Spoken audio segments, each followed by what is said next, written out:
राहणार कोडोली तालुका पन्हाळा. मी सावर्डे हायस्कूलमध्ये लिपिक या पदावर कार्यरत होतो.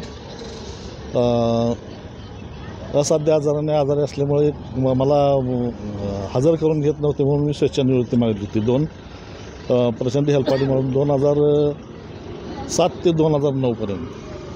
त्यानंतर तरीसुद्धा त्यांनी सेवा पुस्तक वगैरे काय न देता आणि शिक्षणाधिकाऱ्यांची त्यावेळेला सुनावणी झाली की बाबा यांना रजा अर्ज नसल्यामुळे यांना हजर करून घ्यावे आणि बाकीचे राहिलेले तुमचे जे आहेत त्या रजा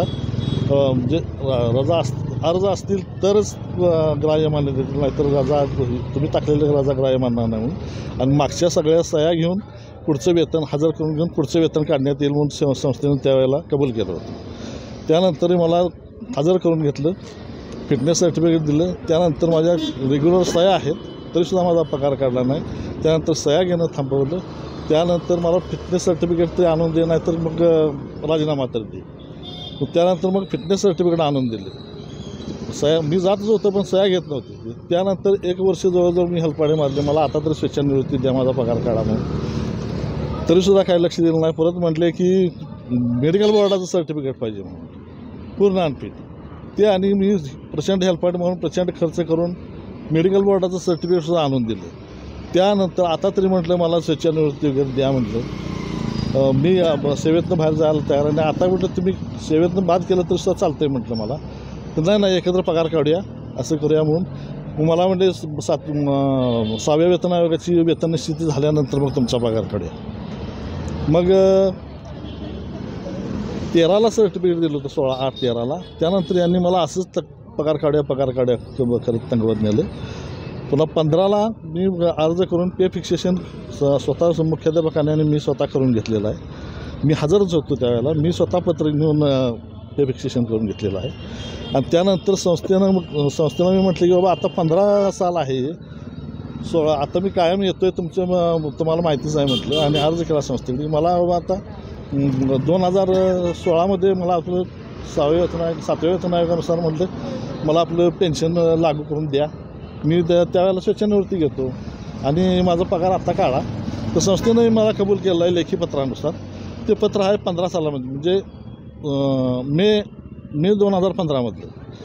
आणि ती संस्थेनं लेखी वचन दिलेलं होतं मला तुमचा पगार काढण्यात येईल आणि एकत्र काढण्यात येईल सर्व वेतनवाढी आणि ह्याच्यासह कालबद्ध पदोन्नतीसह, हे असं लेखी वचन मला दिलं होतं. त्यामुळं आणि संस्थेनं हे मान्य केलेलं आहे की तुमच्या कोणत्याही रजा नाहीत, म्हणजे तुम्ही तुमच्या दैनंदिन हजेरीवर आमचा कोणताही आक्षेप नाही आहे म्हणून. आणि त्यांनी कालबद्ध पदोन्नती पण देण्यास कबूल केलं होतं.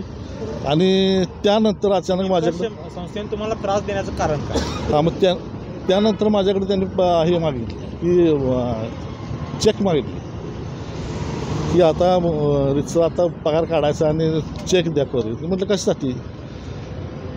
तर तुमची कर्ज भागवण्यासाठी. म्हटलं मी लिहून दिलं आहे म्हटलं तुम्हाला की कर्ज म्हणजे मुख्याध्यापक आता बरोबर आहे, मुख्याध्यापकांना बरोबर घेऊन माझी मी कर्ज भागवतो म्हणून. आणि मी काय म्हणजे कोरे चेक द्यायला नकार दिला. मग त्यानंतर काय केलं, लगेच त्यांनी काय केलं, नाही का मग आम्ही असं केलं, तेवढ्या सर्टिफिकेटची तारीख जी 16/8/13ला त्याच वेळेला सर्टिफिकेटच्या तारखेला आम्ही तेव्हा सेवेतनं कमी केलं म्हणून आणि सर्व्हिस बाहेर टाकला आणि पेन्शन प्रकरण करा जाऊन सांगितलं. मग आता 2007पासून मला पेमेंट नाही. मी स्वेच्छानिवृत्ती स्वेच्छानिवृत्ती मागितली तरी नाही. अनफिट सर्टिफिकेट दिलं सिव्हिल सर्जनचं तरीसुद्धा नाही, पगार नाही. पूर्ण अनफिटचं सर्टिफिकेट दिलं तरीसुद्धा पगार नाही. आता डेथ सर्टिफिकेट तेवढं राहिलं, दुसरं काय राहणार आता? मग आत्महत्या करून मी आता डेथ सर्टिफिकेट मग हे करायला पाहिजे, एवढंच राहिलं आता माझ्या हातात. जिल्हाधिकाऱ्यांनी निर्णय दिला तो शिक्षणाधिकारी मानायला तयार नाही आणि स्वतःसुद्धा कबूल करायला तयार नाहीत तो निर्णय. तो शिक्षण उपसंचालकांनी त्यांना 2 वेळा पत्र दिली, ते सुद्धा अजिबात त्यांनी त्याच्यावरती काही कार्यवाही केलेली नाही. आणि म्हणून मला आता उपोषणाला बसायची पाळी आलेली आहे. मी 2-3 वेळा आत्मदहनाचा प्रयत्न देखील केला आहे शिक्षणाधिकारी कार्यालयात. आणि परत गेल्या ऑगस्ट 2024ला लोकशाही दिनाच्या ह्याच्यात पण मी माझं हे म्हटलं होतं की सगळ्या कागदपत्रांनी मी सिद्ध केलं होतं की हे माझे हे करत नाहीत, तरीसुद्धा त्यांच्यावरती काही फरक पडलेला नाही. आत्मदहन करणार म्हणून मला न्याय मिळावा. थकीत रक्कम साधारण किती आहे ॲव्हरेज? माझी सर्वसाधारण मला आता कर्जबाजारी होऊन मारायची पाळी आली हे आणि माझी जवळजवळ 7 लाखाच्या पुढं जवळजवळ थकीत रक्कम आहे. आणि मी कर्जबाजारात झालो आहे. औषधोपचार माझे 2007 पासून थांबलेलेच आहेत. पूर्ण उदरनिर्वाह थांबलेला आहे. आणि तात्पुरती पेन्शन मंजूर महालेखापालांनी केली होती, ती सुद्धा मला त्यांनी दिलेला नाही, प्रस्ताव नाकारलेला आहे. मग हे प्रस्ताव तेच जर नाकारणार असतील मग जगायचं कसं आम्ही? थँक्यू.